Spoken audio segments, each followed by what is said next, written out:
أعوذ بالله من الشيطان الرجيم. بسم الله الرحمن الرحيم. الحمد لله رب العالمين، والصلاة والسلام على أشرف الخلائق أجمعين، سيدنا وسيد الأولين والآخرين، حبيبنا وحبيب إله العالمين، إمام المرسلين وخاتم النبيين، أبي القاسم المصطفى محمد،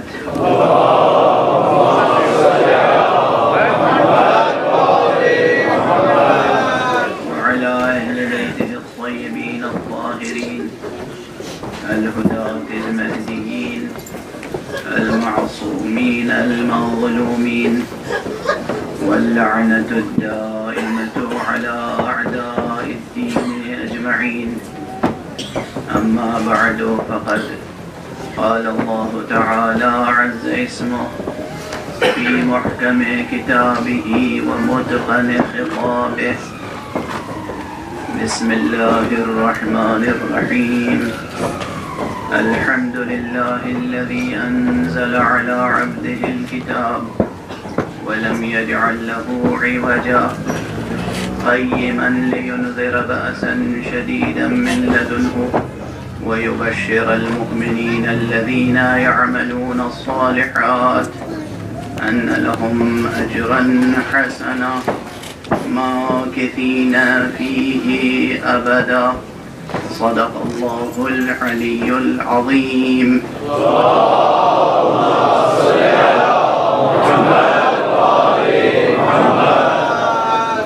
ایک اور بلند تر صلوات.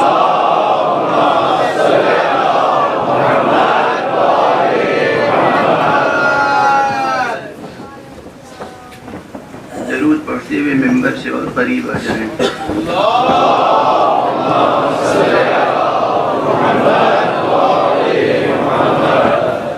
اور قریب آ جائیں ممبر سے.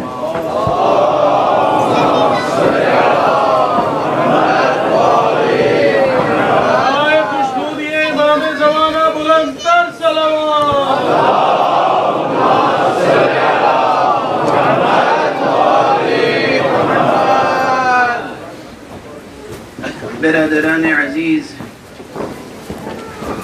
برادران گرامی،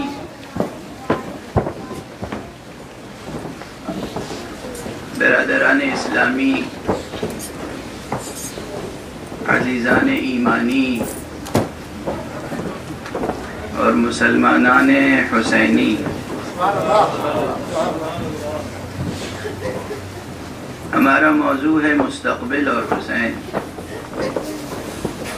یا دوسرے لفظوں میں ہم آپ کو یہ بتانا چاہتے ہیں کہ حسن انجام ہے حسین کے ساتھ.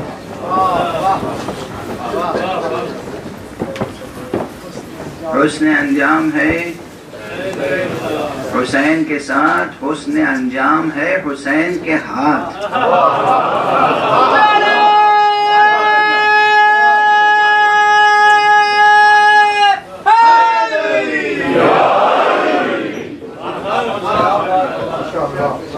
حسن انجام ہے حسین کے ساتھ، حسن انجام ہے حسین کے ہاتھ.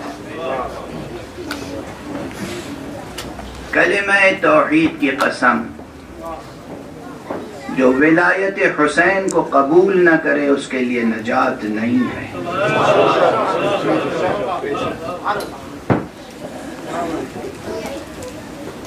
کلمہ توحید کی قسم کھا کے عرض کرنا.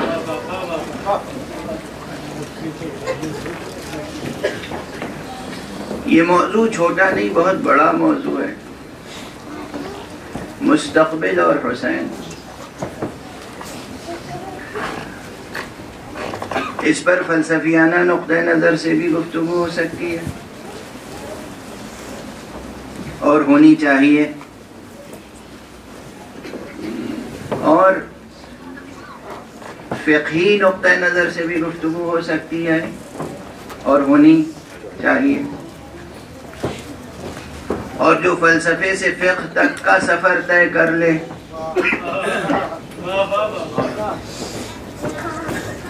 جو فلسفے سے فقہ تک کا سفر طے کر لے، یقیناً وہ اس کمال علم کے درجے پہ فائز ہوگا جہاں کسی شک کا گزر نہیں ہوگا، اور وہ تصدیق کرے گا کہ حسن انجام ہے حسین کے ساتھ۔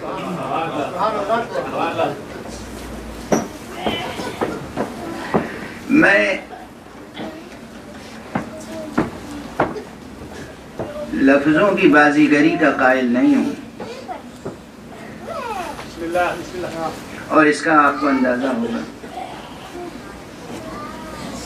لیکن جو الفاظ ادا کرتا ہوں کوشش کرتا ہوں کہ ان الفاظ کی پشت پر طویل تفکر اور وسیع مطالعہ ضرور ہو۔ اور اسی لیے میں شکر ادا کرتا ہوں، جب سے منبر حسینی پر آیا ہوں اس وقت سے یہ خود محسوس کر رہا ہوں کہ ہر آنے والی گفتگو میری گزشتہ گفتگو سے مربوط ہوتی ہے۔ فکر میں ایک تسلسل ہے، انتشار نہیں ہے۔ فکر میں ایک تسلسل ہے، انتشار نہیں ہے، اور تسلسل بھی ایک ایسے خط مستقیم میں ہے جس کا رخ افقی نہیں عمودی ہے۔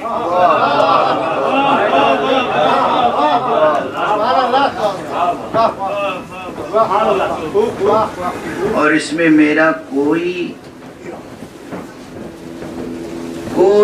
ریاض شامل نہیں ہے، یہ تو کسی کی کشش ہے جو لیے چلی جا رہی ہے۔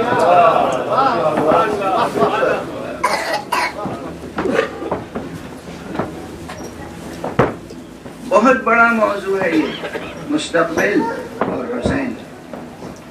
جو اہل بصائر ہیں، جنہیں بصیرت نصیب ہے، جنہیں بصیرت کی روشنی حاصل ہے، ان کے لیے یہ عنوان کافی ہے، کچھ پڑھنے کی ضرورت نہیں، کسی بیان کی ضرورت نہیں۔ دو الفاظ کہہ دیجئے مستقبل اور حسین، ان کے لیے کافی ہے۔ جو اہل بصیرت ہیں، جو اہل بصائر ہیں، جو اہل نظائر ہیں، جنہیں نظیریں چاہیے، مثالیں چاہیے، دلائل چاہیے، براہین کے جو محتاج ہیں، یقیناً ان کے لیے بیان کی ضرورت ہے۔ تو بیان کئی جہتوں سے ہو سکتا ہے، میں تو صرف عناوین قائم کرتا ہوا آگے بڑھ جاتا ہوں، اور اب یہ کئی بار کہہ چکا ہوں جملہ، پھر کہہ دوں، میں آپ کے سامنے کچھ پڑھتا نہیں ہوں، میں آپ کے سامنے کچھ سناتا نہیں ہوں، میں تو سوچتا ہوں، اور یہ چاہتا ہوں کہ آپ سب ہمارے ساتھ سوچنا شروع کر دیں۔ جب تک سوچیں گے نہیں اس وقت تک علمی ارتقاء حاصل نہیں ہو سکتا۔ جب تک سوچیں گے نہیں تغیر نہیں آ سکتا، چینج نہیں آ سکتا، تبدیلی نہیں آ سکتی، انقلاب نہیں آ سکتا، ممکن نہیں ہے۔ قرآن نے بار بار تفکر اور تدبر کی دعوت دی ہے انسان کو۔ خدا کی قسم، قرآن یہ 2 دفتیوں کے درمیان آپ کے ہاتھوں میں موجود ہے، اس قرآن مجید کا مطالعہ کیجئے، کوئی ایک حکم نہیں ہے جو حق سبحانہ و تعالی نے کہا ہو کہ بس میں کہہ رہا ہوں اور مان لو۔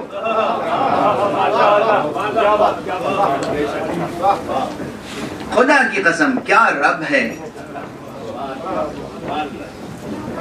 اسے کہتے ہیں سچا رب، اسے کہتے ہیں سچا معبود، اسے کہتے ہیں حقیقی معبود۔ کہیں نہیں کہا بس میں کہتا ہوں اور مان لو، ہمیشہ کہا سوچو تو صحیح، تدبر کرو، تفکر کرو، دیکھو کیا جو ہم تم کو بتا رہے ہیں تمہاری فطرت اس کی گواہی نہیں دیتی؟ دیکھو تو صحیح کیا عقل تمہاری اس کی تصدیق نہیں کرتی؟ دیکھو تو صحیح تمہارے نفس میں اور ان آفاق ہستی میں کیا اس کے دلائل تمہیں نہیں ملتے؟ مسلسل قرآن مجید نے تفکر کی دعوت دی، تدبر کی دعوت دی، سوچنے پر اکسایا، ایسی باتیں کہیں کہ انسان سوچنے پر مجبور ہو جائے۔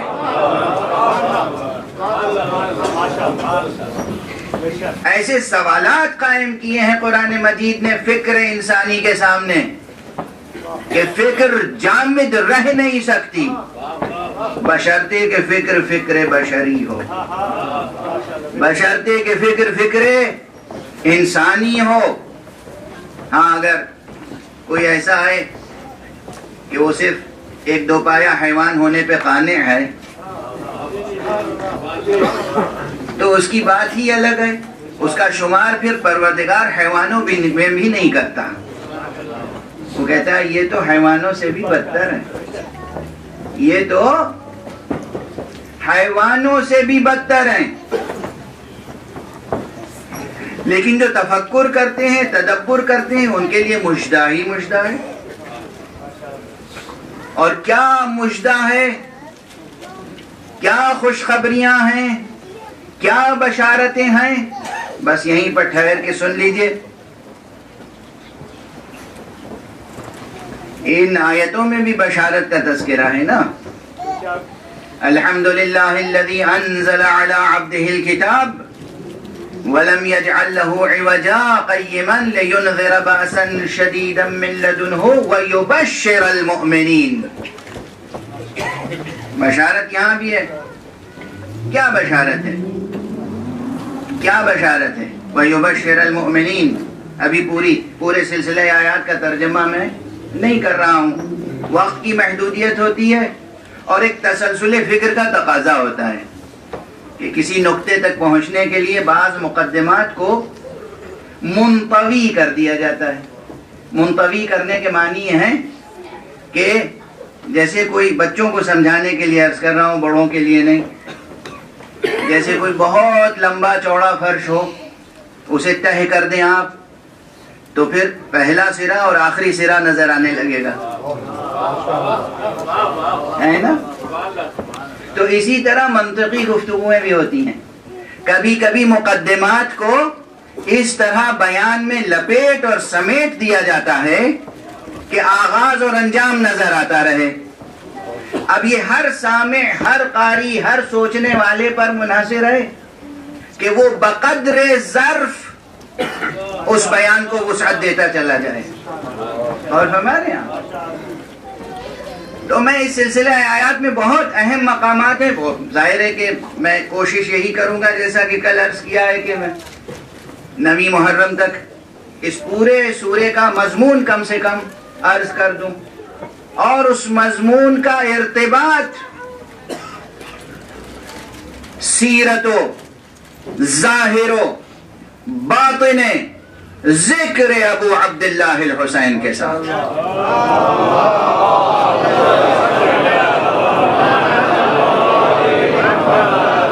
بھئی دیکھیے صلوات پڑھا کیجئے تو بلند آواز سے صلوات۔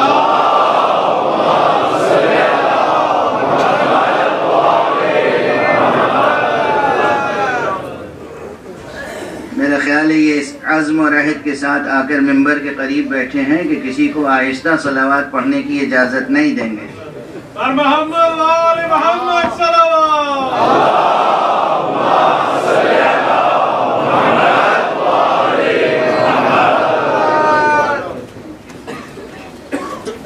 تو یہ سلسلہ آیات جو ہے الحمدللہ الذی انزل علی عبدہ الکتاب، تمام حسن ثنا،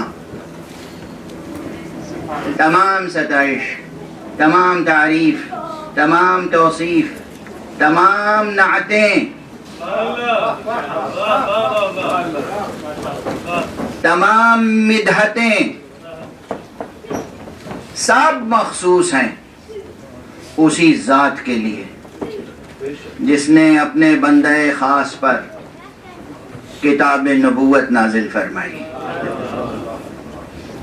یہ پہلا ہی فقرہ بہت غور طلب ہے، بحث طلب ہے کہ میں کیوں ترجمہ کر رہا ہوں بندہ خاص، میں کیوں ترجمہ کر رہا ہوں کتاب نبوت۔ بہرحال یہاں سے گفتگو شروع ہوتی ہے، نازل فرمائی کس لیے اور کیا صفت ہے اس کی؟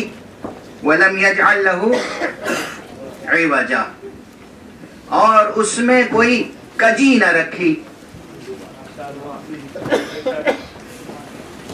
کجی کا کیا مفہوم ہو سکتا ہے یہاں پر؟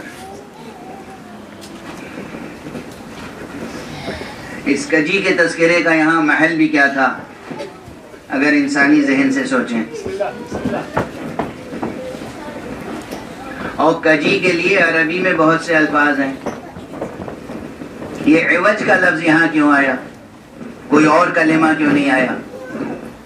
عربی زبان کی خصوصیت یہ ہے کہ مترادفات اور متضاد الفاظ کا بڑا سرمایہ ہے عربی زبان میں۔ ایک بات کو آپ واقعاً ایک پھول کا مضمون ہو تو 100 رنگ سے باندھوں، اگر یہ عزم ہو آپ کا تو عربی زبان سے بڑھ کر کوئی مددگار نہیں ہو سکتی کہ آپ ایک بات کو سینکڑوں طریقے سے کہہ سکتے ہیں عربی زبان میں۔ اتنے الفاظ ہیں، اتنی ایسی رچ لینگویج ہے۔ تو عوج کا کلمہ کیوں آیا؟ اب ظاہر ہے یہ طالب علمانہ بات ہے مگر کہہ کے آگے بڑھوں۔ عوج کا کلمہ اس لیے آیا کہ دیکھیے بہت سی چیزیں ہیں اور ہر چیز کا، اب یہ لفظ میں ہندی کا یا اپنی خالص اردو کا، ٹھیٹھ اردو کا لفظ استعمال کر رہا ہوں، ہر چیز کا اپنا ٹیڑھ پن ہوتا ہے۔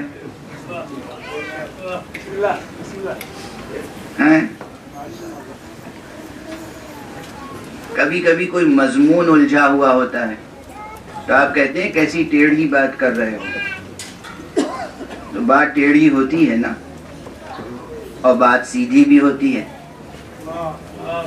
محاورہ ہے ہمارا، روزمرہ ہے ہمارا۔ ارے بھائی میں تو بڑی سیدھی سیدھی بات کر رہا تھا، خواہ انہوں نے ٹیڑھی بات کی۔ یہ آپ کا روزمرہ ہے نہیں ہے؟ تو بات میں بھی ایک سیدھے پن کا تصور ہے، ایک ٹیڑھے پن کا تصور ہے۔ کچھ چیزیں ہوتی ہیں سخت، اگر انہیں ٹیڑھا کیا جائے تو ٹوٹ کے رہ جائیں، ان میں کجی نہیں آئے گی، ٹوٹ کے رہ جائیں گی وہ چیزیں۔ بہرحال اب یہ بحث الگ ہے۔ بعض چیزوں میں کجی عیب ہے اور بعض چیزوں میں حسن ہے، وہی میر انیس علیہ الرحمہ کہتے ہیں۔ آپ کا ذوق تو جس فردوسی حسین نے تربیت کیا ہے، خدا ان کی روح کو کروٹ کروٹ جنت نصیب فرمائے۔ میر انیس کا مشہور مصرع ہے، وہ پورا بند تو نہیں عرض کروں گا۔ ہے کجی عیب مگر حسن ہے ابرو کے لیے۔ اب اگر یہ ابرو جو ہے یہ بھویں بالکل سیدھی ہو کسی کی، کتنا حسین معلوم ہوگا۔ اور ہمارے یہاں ایک ایک کلمہ قرآن مجید کا میں عرض کر چکا ہوں کہ اب اسی پہ اگر عوج پہ گفتگو ہو تو ویسے 10 دن گزر جائیں گے، لیکن اس مرتبہ میرا اس اسلوب کو برتنے کا ارادہ نہیں ہے۔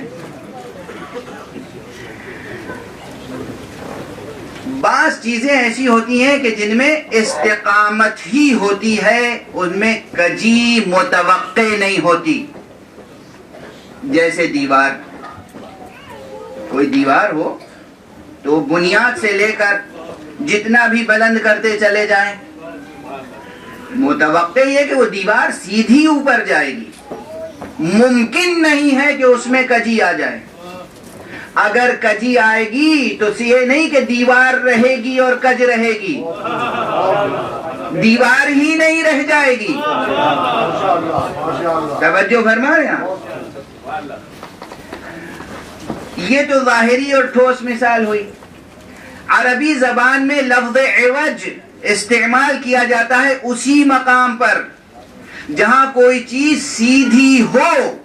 سیدھا ہونا اس کی ماہیت میں داخل ہو، اس کی صورت میں داخل ہو، اس کی حقیقت میں داخل ہو. جہاں کجی ممکن نہ ہو، جیسے دیوار. اب یہ جو کتاب نبوت یا پیغام الہی یا یہ بات جو نازل کی پروردگار نے پیغمبر پر، چونکہ اس کا مضمون ہی صراط مستقیم ہے، تو کسی کجی کا محل کہاں ہے اس میں؟ ایک صلوات پڑھ دیجئے محمد.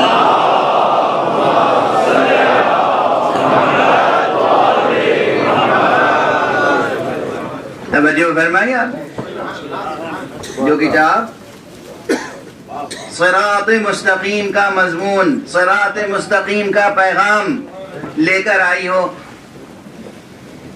اس میں کسی کجی کا امکان کہاں ہے؟ لیکن بات اتنی ہی نہیں ہے، ابھی تہ در تہ اور بہت سی باتیں. کبھی بات ایسی ہوتی ہے کہ جس میں کئی پہلو ہوتے ہیں. اب اگر بات کہی جائے اس طرح سے کہ جو کہا جا رہا ہے سننے والا وہ سمجھے، لیکن کہنے والے کا مقصد وہ نہ ہو.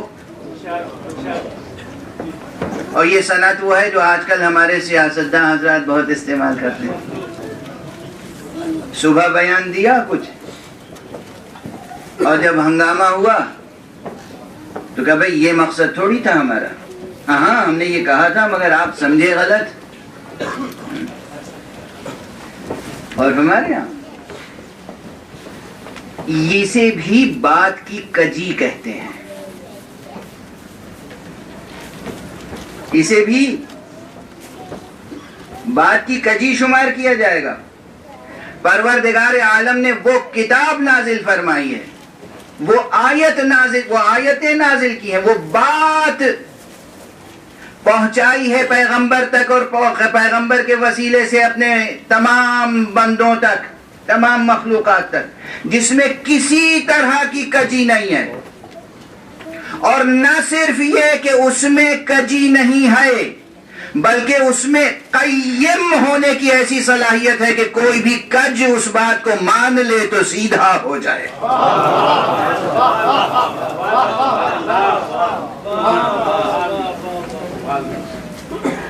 اب محسوس مثالیں دے دے کے آگے بڑھوں نا جو بچوں کو یاد رہ جائیں. ٹھیک ہے بھئی، دیوار سیدھی ہوتی ہے، دیوار ٹیڑھی نہیں ہو سکتی، ٹیڑھی ہوگی تو گر جائے گی، رہی نہیں جائے گی. مگر وہ خود سیدھی ہے، کسی اور کو سیدھا کر سکتی ہے؟ کیا یہ ممکن ہے کہ آپ کسی سے کہیں، کوئی کمر خمیدہ ہو چکا ہو، بہت بوڑھا ہو گیا ہو، کمر جھک گئی ہو، آپ کہیں کہ جا کے دیوار سے لگ کے کھڑے ہو جاؤ تمہاری کمر سیدھی ہو جائے گی؟ ممکن ہے یہ؟ نہیں ممکن ہے. دنیا کی کوئی دیوار ایسی نہیں ہے جس سے کوئی جا کے پیٹھ لگا کے کھڑا ہو جائے تو اس کی پیٹھ سیدھی ہو جائے. مگر ہاں ایسے مقامات ہیں، ایسے مقامات ضرور ہیں جہاں قدرت الہیہ اور کرم الہی کا فیضان جاری رہتا ہے اور کرامتیں ظاہر ہوتی رہتی ہیں، معجزے ظاہر ہوتے رہتے ہیں. کوئی کیسی ہی بیماری لے کر جائے، شفا لے کر واپس آتا ہے.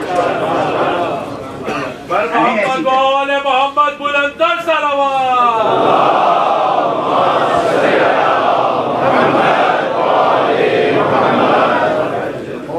یہ جتنی کرامتیں اولیاء کی آپ سنتے ہیں، سچے اولیاء کی سچی کرامتیں، یہ جتنے معجزے آپ انبیاء اور ائمہ کے سنتے ہیں، یہ سب قدرت الہیہ کا اظہار ہے۔ جس خدا کی طرف یہ بلاتے ہیں وہ اپنی قدرت ان کے ذریعے سے ظاہر کرتا ہے۔ نعرہ حیدری۔ اب بات یہاں تک آ گئی تو ایک جملہ کہہ کر آگے بڑھ جاؤں۔ کہیں میں نے عرض کر دیا تھا کہ حضرات محمد اور آل محمد علیہم الصلاۃ والسلام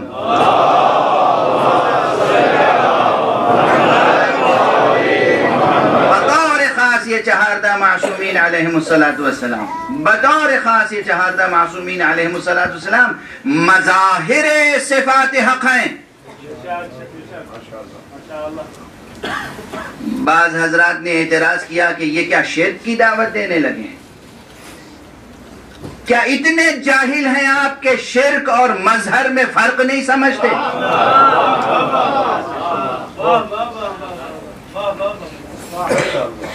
دنیا کی کس ڈکشنری میں مظہر کے معنی شرک لکھے ہوئے ہیں؟ مظہر کے معنی شریک کہاں لکھے ہوئے ہیں؟ مجھے دکھائیے۔ مظہر جب ہم کہہ رہے ہیں یہ اس کے مظہر ہیں، اس کے معنی ہی یہ ہیں کہ یہ اس کی ایسی مخلوق ہیں، ایسی ممتاز مخلوق جن کے ذریعے سے اس نے اپنے صفات ظاہر کیے ہیں۔ مظہر اپنے مظہر کی مخلوق ہوتا ہے۔ ہم نے کہا مظہر، آپ نے ترجمہ کیا شریک۔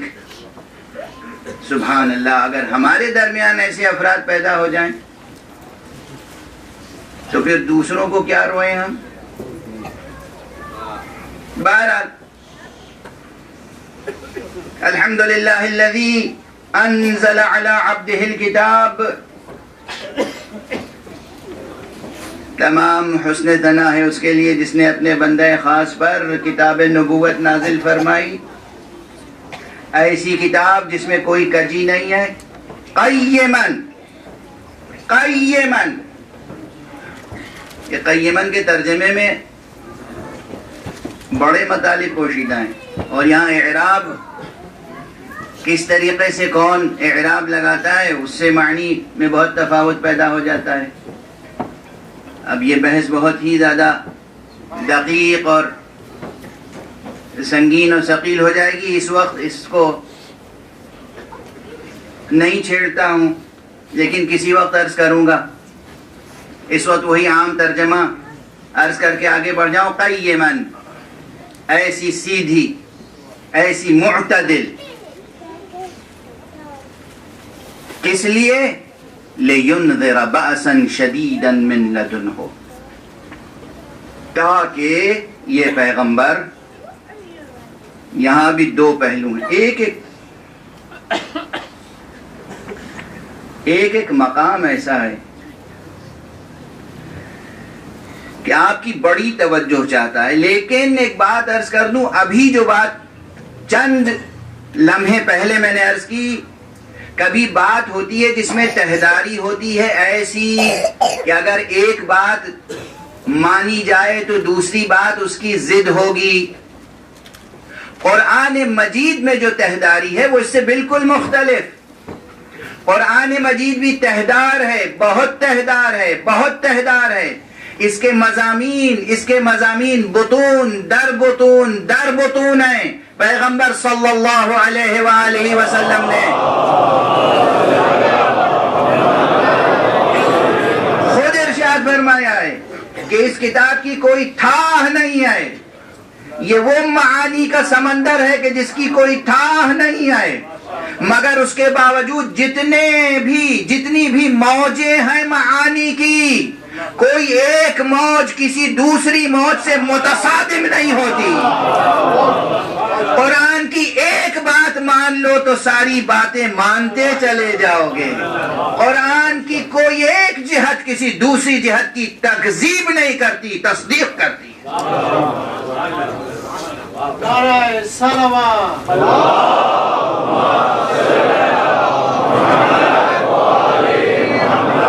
بالکل وہی بات ہے کہ جو معجزوں میں ہوتی ہے. یہ میرا 20-25 برس پرانا قرآن معجزہ ہے نا. یہ اس کی شان اعجاز ایک بہت بڑی ہے کہ اس کی ایک بات دوسری بات سے ٹکراتی نہیں، اور بات کی تہوں میں جو باتیں ہوتی ہیں وہ بھی ایک دوسرے سے ٹکراتی نہیں. اگر میں علم بلاغت کی اصطلاحوں کو بروئے کار لا کر اس بیان کو آپ کے سامنے پیش کروں تو غالباً طالب علموں کے لیے زیادہ مفید ہوگا، لیکن بہرحال اس وقت محل نہیں ہے اس کا. کبھی کسی نے مجھ سے پوچھا تھا، اور یہ اکثر ذہنوں میں سوال آتا ہے کہ بتائیے سحر اور معجزے میں کیا فرق ہے. یہ بہت پہلے 1989 میں نے ٹورنٹو میں عرض کیا تھا کہ معجزے اور سحر میں کیا فرق ہے. اب بس ایک جملے میں فرق سمجھ میں آ جائے گا. معجزہ سحر وہ ہے کہ ایک سحر دوسرے سحر کو کاٹ سکتا ہے، اور معجزہ وہ ہے جو ہمیشہ ایک معجزہ دوسرے معجزے کی تصدیق کرتا ہے. یہ ممکن نہیں ہے کہ ایک معجزہ دوسرے معجزے کی تکذیب کرے. یہی صورت قرآن مجید کی آیتوں اور اس کے مضامین کی ہے. ممکن نہیں ہے کہ ایک آیت قرآن مجید کی دوسرے آیت سے متصادم ہو جائے، یا اس کے جو مضامین ہیں تہ در تہ کوئی ایک جہت معنی کی کسی دوسری جہت سے متصادم ہو جائے. ممکن نہیں ہے، بشرطے کہ انسان منطق قرآنی کی روشنی میں غور و فکر کرے. منطق قرآنی یا منطق انسانی، وہ منطق جو بدیعت ہے آپ کی فطرت میں، اس منطق کی روشنی میں، فطرت سلیمہ کی منطق. بہرحال اس میں نہ صرف یہ کہ کوئی کجی نہیں ہے بلکہ قیمن. قیم کے اور معنی عرض کرتا رہوں گا. قیمن استوار ہے، استوار ہے، کجی سے خالی اور استوار. اور کس لیے ہے؟ توجہ رکھنا عزیزو، تاکہ پیغمبر اس کی طرف سے اس کے نافرمان بندوں کو ڈرائیں اور بشارت دیں مؤمنین کو، ان مؤمنین کو جو اچھے اعمال بجا لاتے ہیں، کہ ان کے لیے اچھا اجر ہے جس میں ماکثین فیہ ابدا، جس میں وہ ہمیشہ ہمیشہ رہیں گے. بس اگر یہ بات سمجھ میں آ جائے ہمیشہ ہمیشہ رہیں گے، ماکثین فیہ ابدا، تو یہ یاد رکھیے ہمارے عنوان میں جو لفظ مستقبل ہے یہ کسی محدود مستقبل کی بات نہیں، نامحدود مستقبل کی بات ہو رہی ہے. سید الشہداء بلند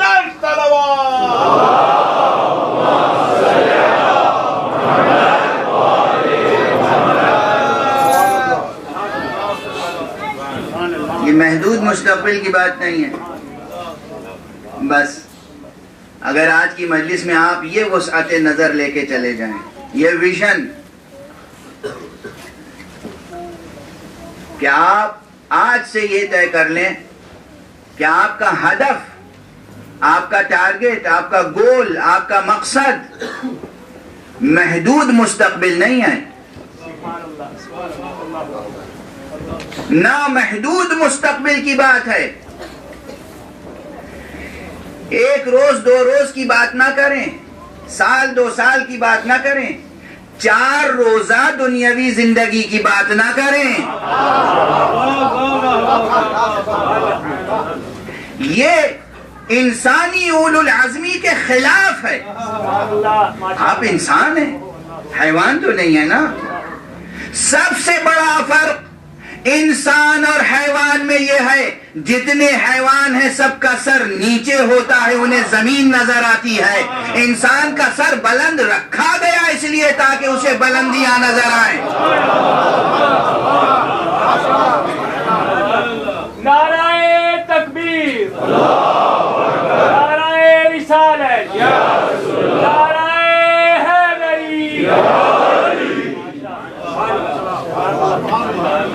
کی گردن میں وہ خم اور وہ نزاکت رکھی گئی کہ وہ اپنی گردش چشم سے پوری کائنات کو مسخر کر سکے. یہ ہے انسان، یہ ہے انسان. کبھی اپنی خلقت پہ غور کیا ہے؟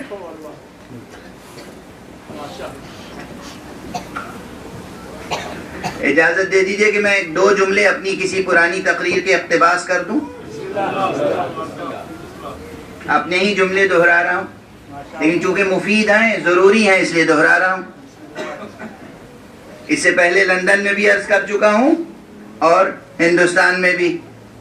دیکھیے، یہ سائنس کی ترقی کا دور ہے، سائنس کے عروج کا دور ہے، مگر آج عروج کے دور میں بھی سائنس آپ کو کیا سمجھتی ہے؟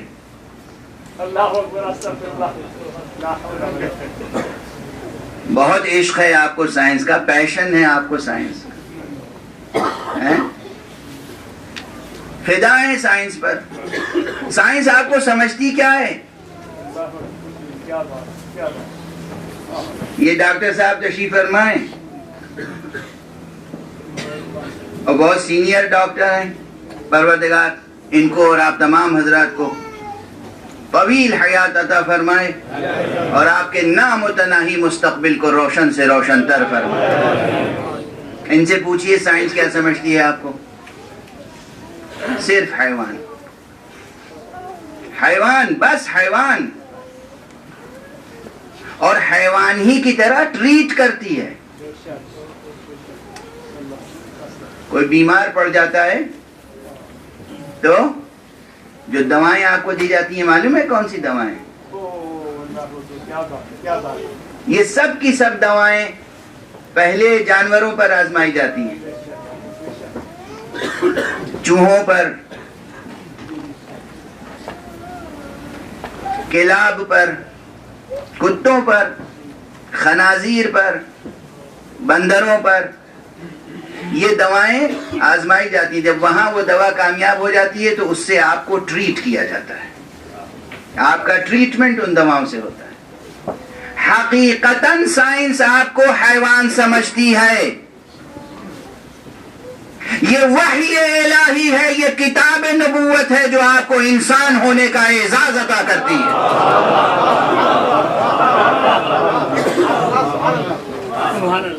یہ قرآن ہے جو کہتا ہے کہ وَلَقَدْ كَرَّمْنَا بَنِي آدم، ہم نے بنی آدم کے سر پر تاج کرامت کو سجایا ہے.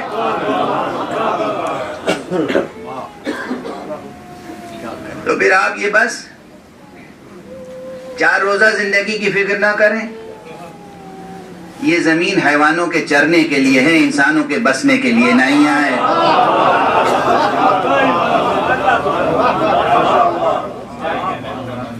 خدا کی قسم، انسان ایک روحانی مخلوق ہے بنیادی طور پر. نہ اسے زیب دیتا ہے کہ ہمیشہ مٹی سے چپکا رہے، زمین سے چسپاں رہے، اور نہ یہ زمین، یہ خاکنائے دہر اس لائق ہے کہ وہ اس روحانی مخلوق کو ہمیشہ ہمیشہ عزت و اعزاز و عافیت کے ساتھ رکھ سکے. ممکن نہیں ہے. نہ یہ دنیا اس لائق ہے، نہ اس میں ظرفیت ہے کہ انسان یہاں رہ سکے، نہ یہ انسان کے شایع نشان ہے کہ وہ ہمیشہ یہاں اس مٹی سے، اس زمین سے جڑا رہے. انسان بنیادی طور پر روحانی مخلوق ہے. تو بس 4 دن کی دنیاوی زندگی کی فکر رکھیں گے تو آپ حسین کے ساتھ آ بھی نہیں سکتے. اور اگر آپ کو نامتناہی مستقبل کی فکر ہوگی تو آپ حسین کو چھوڑ کر کہیں جا نہیں سکتے. صلوات پڑھ دیجئے محمد والے.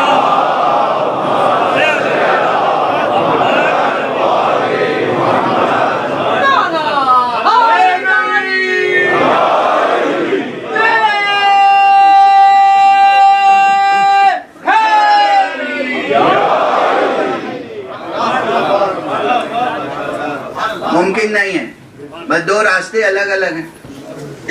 جسے دنیا عزیز ہو وہ چلا جائے، جسے ہمیشہ ہمیشہ کی زندگی چاہیے ہو وہ حسین کے ساتھ چلا ہے۔ اب سمجھے آپ مستقبل اور حسین کا موضوع کتنا اہم ہے، کتنا معنی خیز ہے، کس قدر ریلیونٹ ہے آپ کی اور ہماری زندگی سے۔ یہیں ٹھہر کر ایک بات اور عرض کر دوں، اجمالاً یہ باتیں ہیں سربستہ، اس کی تفصیل ظاہر ہے کہ آپ سوچتے رہیے گا اور جس قدر مقدور ہوگا آئندہ چند روز میں عرض کر سکوں گا۔ یہ جو میں عرض کر رہا ہوں کہ 4 روز کی فکر نہ کریں 4 روزہ زندگی کی، یہ اپنی جگہ درست ہے، لیکن اس کے یہ معنی نہیں ہے کہ حتماً اگر آپ محمد اور آل محمد کی راہ اختیار کریں گے، اگر آپ اللہ کی راہ اختیار کریں گے، اگر آپ قرآن کی راہ اختیار کریں گے تو یقیناً دنیا میں آپ ہمیشہ اذیتوں میں بسر کریں گے۔ ایسا نہیں ہے، یہ بھی تصور غلط ہے، ایسا نہیں ہے۔ بہت سے لوگوں کے دلوں میں یہ خوف رہتا ہے کہ بھئی دین کا راستہ اختیار کریں گے تو زندگی مشکل ہو جائے گی۔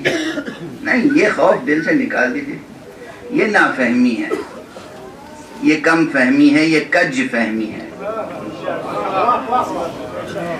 اس کا مطلب دین کا مطالعہ نہیں کیا، اس کا مطلب قرآن کے پیغام کو سمجھا نہیں۔ نامتناہی مستقبل میں یہ دنیا شامل ہے، مگر دنیاوی مستقبل میں نامتناہی مستقبل شامل نہیں ہے۔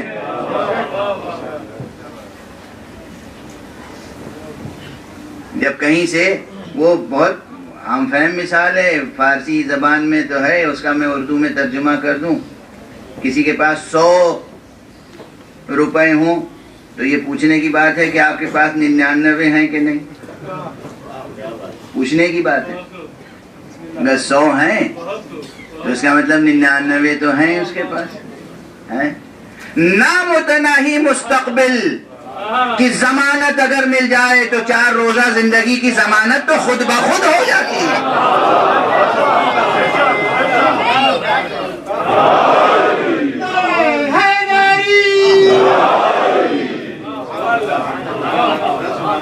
توجہ کر رہے ہیں ہم، اس لیے بہت دل اور دماغ کھول کر اس مضمون کو سمجھیں اور پھر وہ یقین پیدا کریں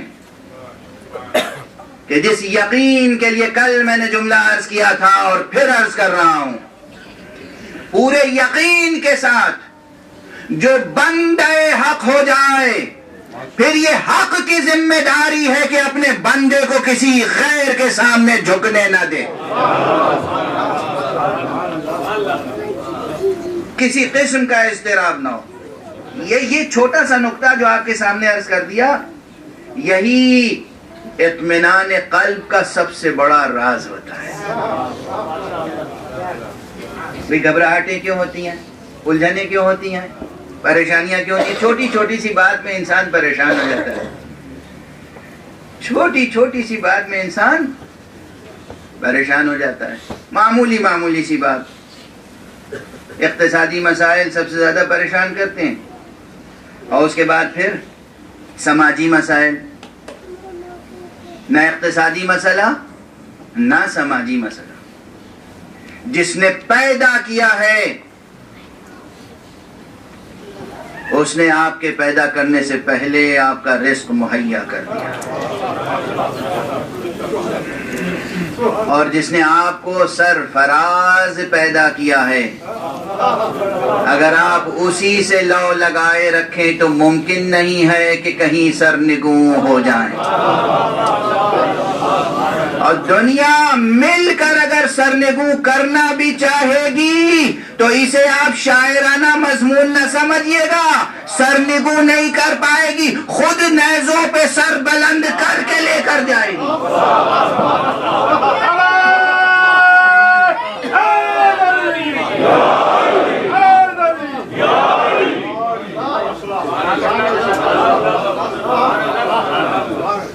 اور یہیں پہ یہ بات بھی سمجھ لیجئے، اگر نامتناہی مستقبل کی ضمانت مل گئی ہے تو 4 روزہ زندگی کا مسئلہ آپ کے لیے کوئی مسئلہ ہی نہیں رہ جاتا.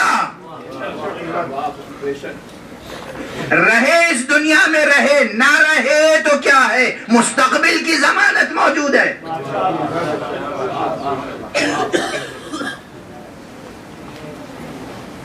توجہ فرما رہے ہیں. ایک ایک جملے کے پیچھے آیات ہیں، روایات ہیں، مطالب ہیں. ان جملوں کو یاد رکھیے گا اور سوچتے رہیے گا. اور اگر آپ کی فطرت سلیمہ تصدیق کر دے، جو کہ کرے گی، اگر آپ کی عقل اس کی گواہی دے دے، جو کہ دے گی، تو پھر دل میں کسی شک کو گزرنے نہ دیجیے گا. کلمہ توحید اس طرح پڑھیے گا کہ کمال توحید محفوظ رہ جائے. کمال توحید، کمال توحید، کمال توحید کسے کہتے ہیں؟ جب ہمارا معصوم کہتا ہے کہ پروردگار نے فرمایا ہے کلمۃ لا الہ الا اللہ حصنی فمن دخل حصنی آمن من عذابی. کلمہ لا الہ الا اللہ میرا قلعہ ہے، جو میرے قلعے میں داخل ہو گیا وہ عذاب سے محفوظ ہو گیا. اس کے بعد کہتا ہے بشرطها وشروطها وانا من شروطها، لیکن اس کی شرطیں، یہ شرط کمال توحید کی شرط ہے. یعنی ولایت محمد و آل محمد کو ماننا کمال توحید ہے، شرک نہیں ہے.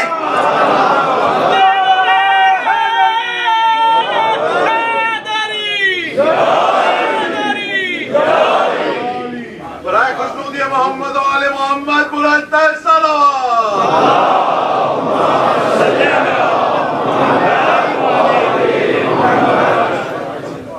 یہ کمال توحید ہے، کمال توحید ہے، کمال توحید ہے. محسوس سی مثال دے دوں آپ کے سامنے، بالکل محسوس. آپ کسی بادشاہ کا احترام کرتے ہیں اور دل سے محبت کرتے ہیں. دنیاوی مثال، دل سے محبت کرتے ہیں. اب وہ ظاہر ہے کہ بادشاہ کے اور آپ کے درمیان تو نہ جانے کتنے حجابات ہوتے ہیں، کتنے مراتب ہوتے ہیں. اس بادشاہ کے دل سے محبت اور سچے احترام کا تقاضا یہ ہے کہ اس بادشاہ کی طرف کا معین کردہ کوئی شخص بھی ایسا نہ ہو جس کی آپ توہین کریں. ممکن نہیں ہے، ممکن نہیں ہے کہ آپ توہین کریں، ممکن نہیں ہے کہ احترام نہ کریں. معمولی سے معمولی فرد کا، چہ جائے کہ کوئی غیر معمولی صاحب عہدہ ہو، غیر معمولی صاحب منصب ہو، کوئی غیر معمولی سفیر ہو. کہ صاحب ہم یہی کی مثال لے لیں، کوئین کی تو بہت محبت ہے ہمیں اور بہت رسپیکٹ ہے، بہت آنر ہے، بہت زیادہ ہم وفاداری کی سند دیتے ہیں اور بیعت کرتے ہیں، ہے نا. لیکن صاحب وہ اگر کسی کو معین کر دیں تو ہم انہیں ماننے کو تیار نہیں جب تک کہ ہم سے پوچھ کے نہ معین کریں.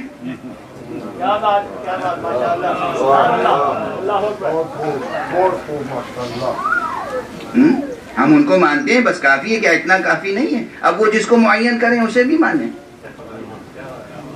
آپ بتائیے پھر یہ بیعت کا تقاضا پورا ہوگا؟ نہیں پورا ہوگا نا. اب اگر کسی نے کہا لا الہ الا اللہ اور سر رکھ دیا سجدے میں، اس کے بعد اللہ نے کہا کہ میں تمہیں حکم دیتا ہوں کہ رسول کو مانو، تو کہہ دیا اشہد ان محمد رسول اللہ. پھر کہا کہ دیکھو یاد رکھنا ما آتاکم الرسول فخذوہ، رسول جو عطا کرے سب لے لینا. کہ نہیں یہ تو نہیں ہو سکتا، ہم دیکھیں گے کہ ہم قبول کر سکتے ہیں یا نہیں کر سکتے ہیں.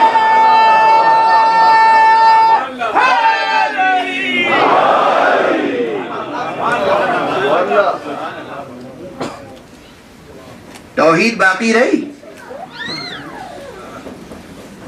اللہ کہہ رہا ہے رسول جو دیں لے لو، جس سے روک دیں باز آ جاؤ۔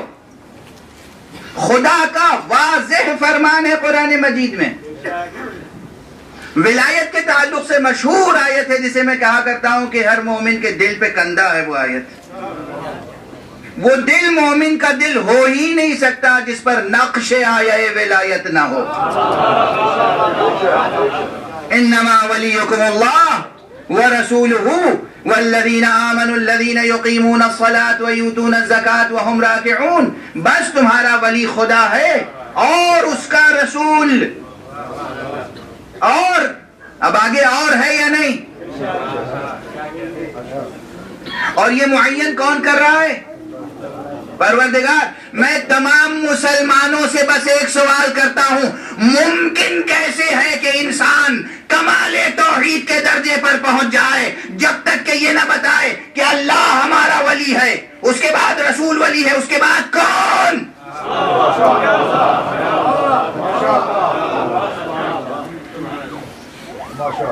کوئی ولی ہے یا نہیں؟ یا ولایت کا مسئلہ الیکشن پہ چھوڑ دیا گیا ہے؟ اس لیے وَأَنَا مِن شُرُوطِهَا، اور ہم اس کی شرطوں میں سے ہیں۔ اس لیے کہ کلمہ لا الہ الا اللہ اپنی جگہ ایک قلعہ ہے، جو اس قلعے میں داخل ہو گیا وہ عذاب الہی سے مامون ہے، عذاب الہی سے محفوظ۔ یعنی کیا؟ یعنی اس کا نام متناہی مستقبل محفوظ۔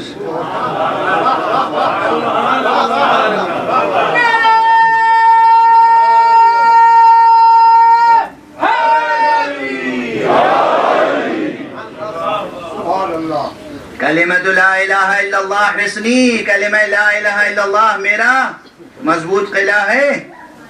فمن داخل حصنی، جو میرے قلعے میں داخل ہو گیا، آمین من عذابی، وہ میرے عذاب سے محفوظ ہو گیا، یعنی اس کا نامتناہی مستقبل محفوظ۔ مگر قلعے میں داخل ہونے کے کیا معنی ہے؟ اگر کسی دروازے ہی کو نظر انداز کر دیا تو داخل کیسے ہوگا؟ صلوات پڑھ دیجئے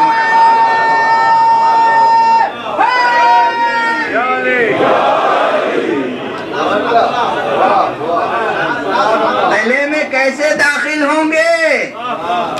قلعے میں داخل ہونے کے لیے دروازے کے محتاج ہیں۔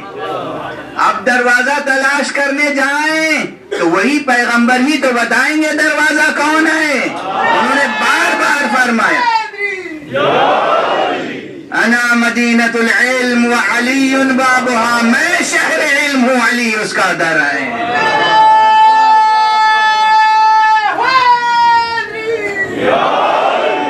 انا دار الحکمت وعلی بابها،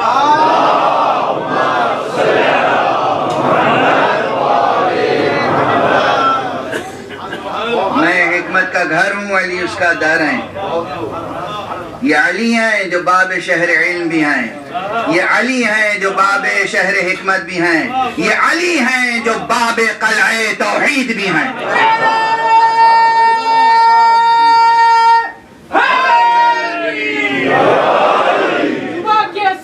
دل بولا سے پہلے دل بولا نعرہ حیدری۔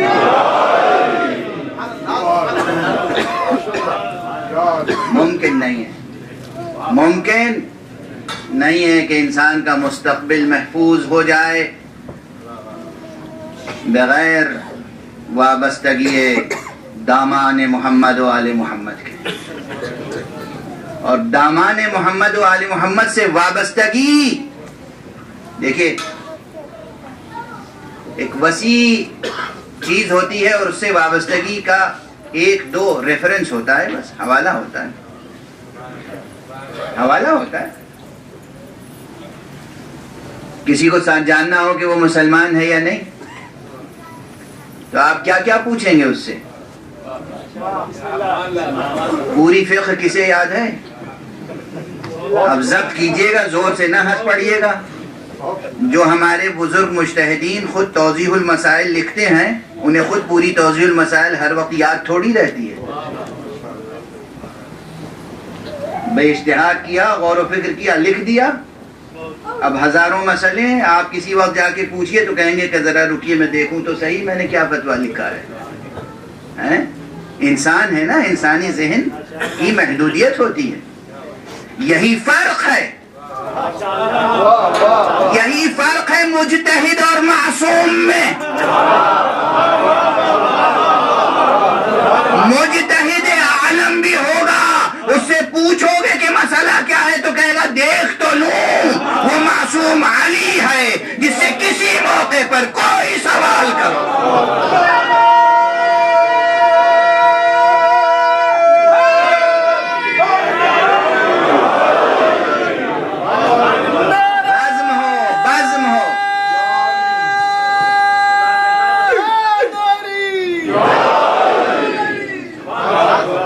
رزم ہو، بزم ہو، جنگ ہو، سفر ہو، حضر ہو، کوئی کیفیت ہو، منبر سلونی علی کے قدموں سے جدا نہیں ہوتا. کوئی مسئلہ ہو، کوئی مرحلہ ہو، کوئی لمحہ ہو، پوچھ لو. تو بہرحال عرض یہ کر رہا تھا کہ کسی کو اگر یہ پوچھنا ہو، دریافت کرنا ہو کہ آپ مسلمان ہیں یا سمجھنا ہو کہ یہ مسلمان ہے تو A to Z سارے مسئلے پوچھیں گے آپ؟ نہیں پوچھ سکتے، ممکن نہیں ہے، پریکٹیکل نہیں ہے، فیزیبل نہیں ہے. تو اب دیکھیں گے کہ کون کس لیول کا ہے. کسی سے صرف پوچھ لیا بھائی کلمہ سنا دو، اگر اس نے کلمہ سنا دیا بس کافی ہے، یقین ہو گیا کہ مسلمان. کسی سے پوچھ لیا کہ بھائی نماز کئے وقت کی ہے اسلام میں، اب اگر اس نے کہہ دیا 5 وقت کی نماز ہے بس کافی ہے. اگر اس نے کہا کہ 3 یا 4 تو مشکل ہو جائے گی. ہیں فوراً کہہ دے کہ ہاں 5 وقت کی نماز ہے.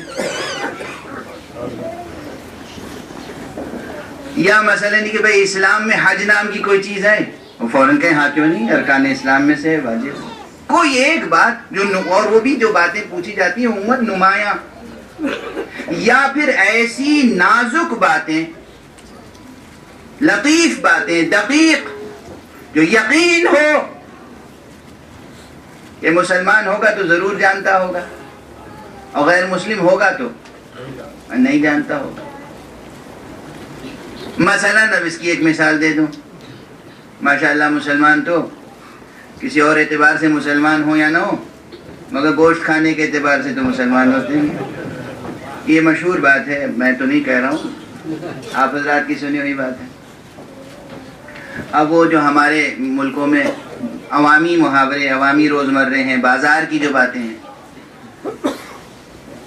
تو وہ گوشت کے معاملے میں یہ ہوتا ہے کہ بھائی یہ ذبیحہ ہے یا جھٹکے کا ہے، ایک لفظ استعمال کرتے ہیں. اگر کسی مسلمان کو یہ جاننا ہو، یہ لفظ تو اب عام ہو گیا ہے، ذبیحہ اور جھٹکا، ذبیحہ اور جھٹکا. کسی کو جاننا ہو کہ مسلمان ہے یا نہیں تو بس اتنا پوچھیں گے ذبیحے کے معنی کیا ہوتے ہیں. اب یہاں ایک نازک سی بات یہ، اگر وہ یہ بتائے کہ ذبیحے کے معنی یہ ہے کہ جانور کو نام خدا پہ ذبح کیا گیا ہو، نام خدا، بس یقین آ جائے گا کہ ہاں بھئی یہ مسلمان. اور کچھ اور اگر اس کی میکینکس سمجھانے لگے وہ تو وہ تو کوئی بھی ہو سکتا ہے.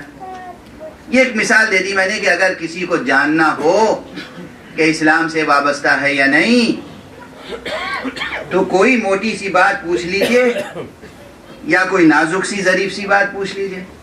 اگر یہ جاننا ہو کہ کوئی شخص کمال توحید پر فائز ہے یا نہیں، بات توحید کی ہے، بات توحید کی ہے، بات توحید ہی کی ہے، مگر کمال توحید کی بات ہے. اگر دیکھنا ہو کہ کوئی شخص کمال توحید پر فائز ہے یا نہیں تو ہمارے پاس قرآن اور حدیث کی روشنی میں بس 2 سوال ہیں: علی سے عشق ہے یا نہیں، حسین کا غم ہے یا نہیں.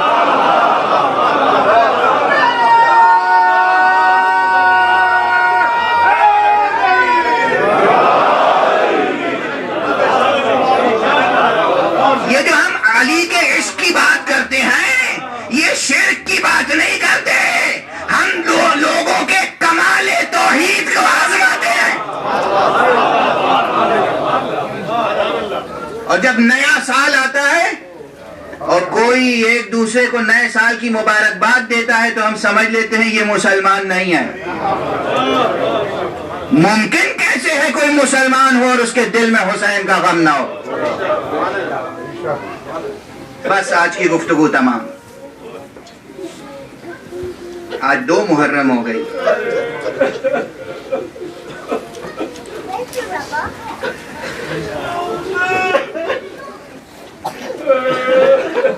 ہائے کیا وقت کی تنگ دامانی ہے. وقت گزر جاتا ہے، ذکر مولا کے تقاضے کہاں پورے ہو پاتے. آقا حسین کا بیان، ان کے اس زندگی ساز، ہستی نواز، قربانی، اس ہجرت، اس سفر کربلا اور اس قربانی کا بیان بڑی گہرائیاں رکھتا ہے. برابر کہتا رہتا ہوں اور کہتا رہوں گا، 1400 برس گزر گئے، ابھی پوری کربلا بیان نہیں ہو سکی. یہ کوئی خطیبانہ مبالغہ نہیں ہے، یہ کوئی خطیبانہ مبالغہ نہیں ہے. 1400 برس ہو گئے، ابھی پوری کربلا بیان نہیں. حسین جب مدینے سے چلے ہیں تو خود یہ سفر حسین، آغاز سفر حسین کی شرح کروں تو 10 دن چاہیے کم سے. مورخین نے خیانتیں کی ہیں، چاہنے والوں سے کہیں ایجاز اور کہیں اجمال اور کہیں خوف اور کہیں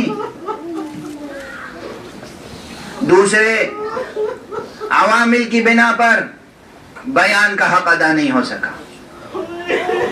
اس لیے اب بھی لوگوں میں بہت ابہام ہے، بہت سی باتیں لوگوں کو معلوم نہیں، اور جو بیان ہوتی ہیں باتیں وہ اس طرح بیان ہوتی ہیں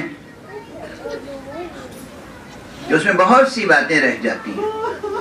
آقا حسین رات کے پردے میں چھپ کر مدینے سے نہیں نکلے تھے.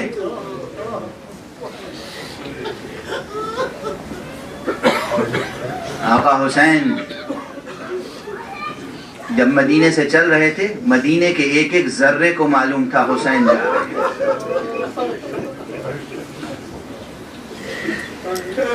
مدینے کے گورنر کو بھی معلوم تھا حسین جا رہے ہیں. حسین کے دشمنوں کو بھی معلوم تھا حسین مدینے سے جا رہے ہیں. حسین کے دوستوں کو بھی معلوم تھا حسین مدینے سے جا رہے ہیں. سب کو معلوم تھا. اب ظاہر ہے یہ بیان تفصیل چاہتا ہے، لیکن دامن وقت میں گنجائش نہیں ہے. آپ مطالعہ کیجئے گا اور سوچتے رہیے. اور جب چلے ہیں آقا تو شاہراہ عام سے مکے کے لیے گئے ہیں. مکے تک، مدینے سے مکے تک جو عام راستہ تھا اسی پر تشریف لے گئے. کوئی ایسا راستہ اختیار نہیں کیا جو مخفی راستہ ہو. لوگوں نے مشورہ دیا کہ یہ شاہراہ عام ہے، اسے چھوڑ کر آپ دوسرے راستے سے جائیں. کہا نہیں، ممکن نہیں ہے، ہم اسی راستے سے جائیں گے. کیا کیا اسرار ہیں حسین کے ایک ایک اقدام میں. آپ گریہ فرما رہے. ایک جملہ عرض کر دوں اور پھر کربلا میں ورود کا بس ایک منظر. کل میں نے عرض کیا تھا کہ جب مدینے سے چلے تھے تو اپنی ایک بیمار بیٹی کو چھوڑ کر چلے. یہ بحث طلب مسئلہ ہے، مجھے معلوم ہے، مگر ایک راز کل بتایا تھا اور ایک آج ذکر کرتا چلوں. آقا حسین کے کئی بیٹے تھے، کئی بیٹیاں تھیں. بعض روایتوں میں ہے آپ نے ہر بیٹے کا نام علی رکھا تھا، ہر بیٹی کا نام فاطمہ رکھا. لیکن آپ کے تمام بچوں میں کوئی علی کی صورت پر تھا، کوئی حمزہ کی صورت پر تھا، کوئی جعفر کی صورت پر تھا، بیٹیوں میں بھی بیٹوں میں بھی۔ ایک عارف بزرگوار نے یہ نکتہ تحریر کیا ہے کہ حسین نے فاطمہ صغرا کو اس لیے چھوڑا تھا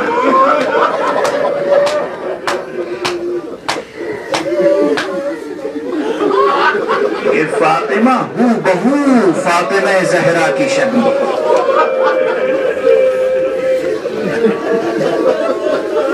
حسین کو معلوم تھا کربلا میں شہادت کے بعد اسیری کا مرحلہ بھی ہوگا۔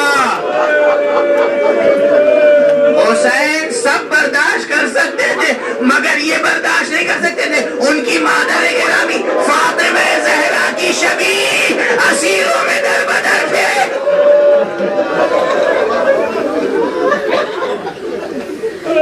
اجرکم معلوم،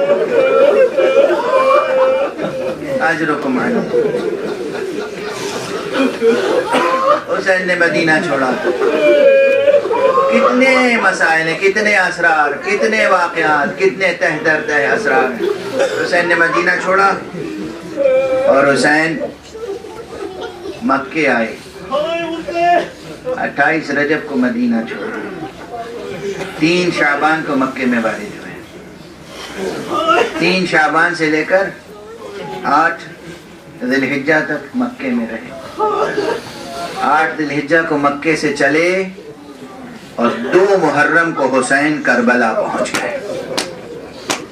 آج 2 محرم ہے،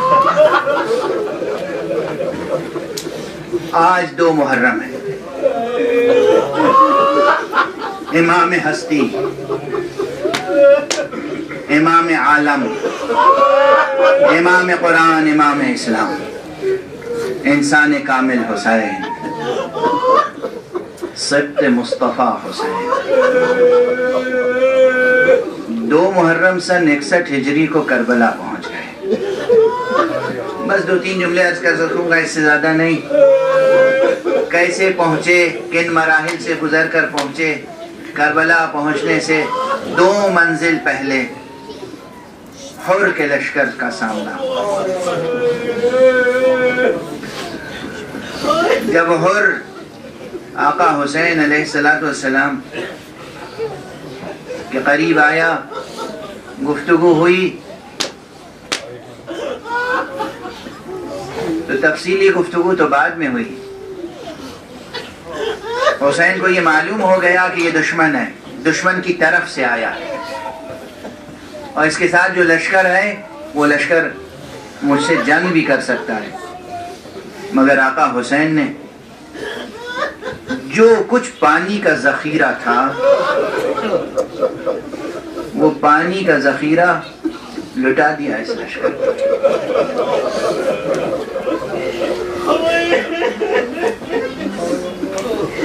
ہماری روحیں، ہمارے جسم، ہمارا وجود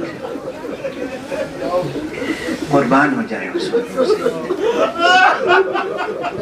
ایک جملہ کہوں، یہ مبالغہ نہیں ہے۔ آپ جو کچھ عزاداری کرتے ہیں، جو کچھ عزاداری کرتے ہیں، آپ جو کچھ بھی حسین پہ خرچ کرتے ہیں، لٹاتے ہیں، یہ کچھ نہیں ہے۔ ہم سب ریزہ ریزہ ہو کر حسین کی راہ میں غبار بن جائیں، تب بھی حسین کا حق ادا نہیں ہو سکتا۔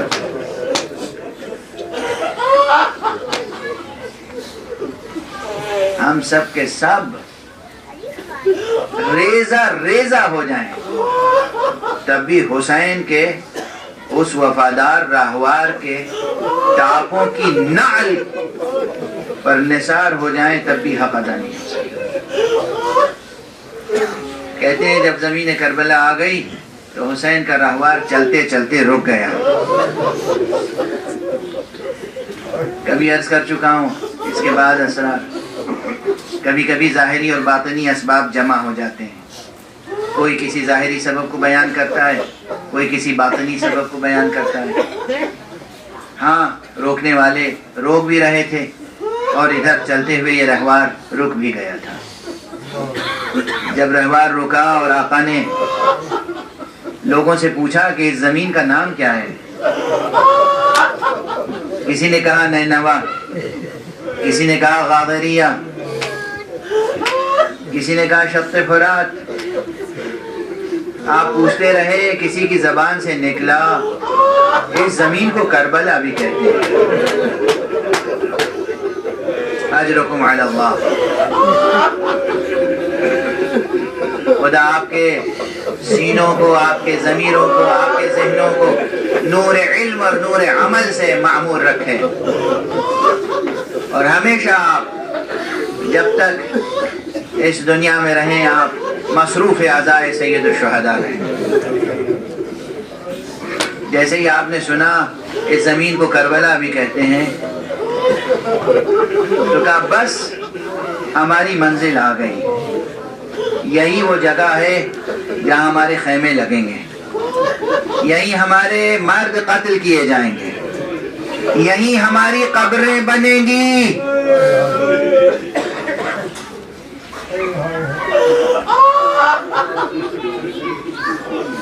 آپ تڑپ تڑپ کے گریا کر رہے ہیں.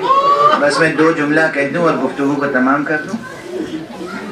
آقا حسین نے خیمے لگانے چاہے تو وہی لشکر جسے ابھی پانی پلایا تھا حسین نے، وہ لشکر سامنے آ گیا، دریا کے کنارے خیمے نہیں لگانے دیں گے.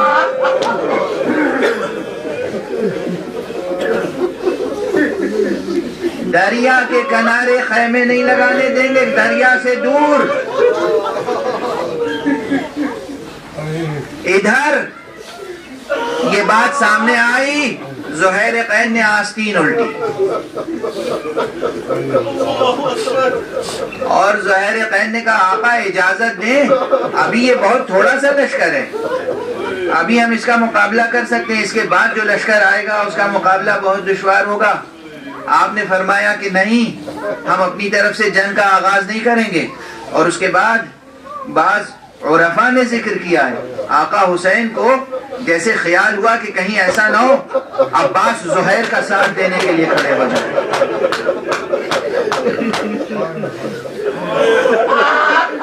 عباس کو خود روکنا بھی نہیں چاہ رہے، تو آپ نے کیا کیا؟ زینب کے پاس گئے. بہن زینب، تمہیں تو معلوم ہے نا ہم کس مقصد سے کربلا آئے ہیں. بھائی عباس کو بلا لو، روک دو کہیں ہماری طرف سے جنگ نہ چھڑ جائے.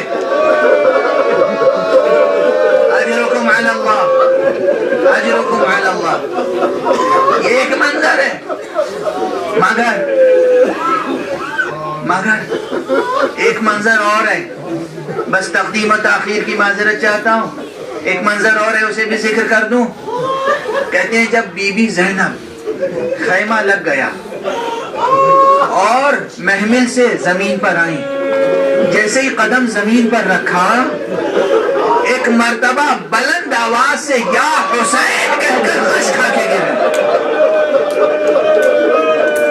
یہ وہ موقع ہے جہاں آقا حسین نے بہن کے چہرے پہ پانی چھڑکا، اٹھایا، بہن کیا بات ہے؟ کہا بھیا اس مٹی سے تمہارے لوگوں کی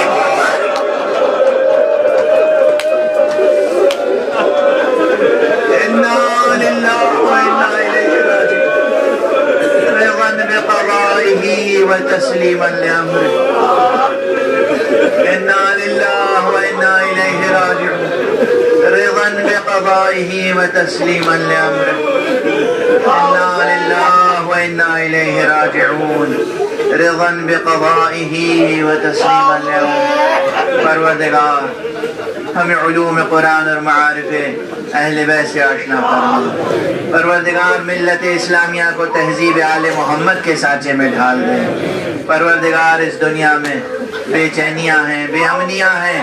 پروردگار امن و عافیت کے نقیب، ہمارے مستقبل کے ضامن، اپنے ولی آخر کو اذن ظہور عطا فرما، اور ان کے ہاتھوں سے اپنی رحمت و رافت و عدالت کا پرچم لہرا. ماتم حسین.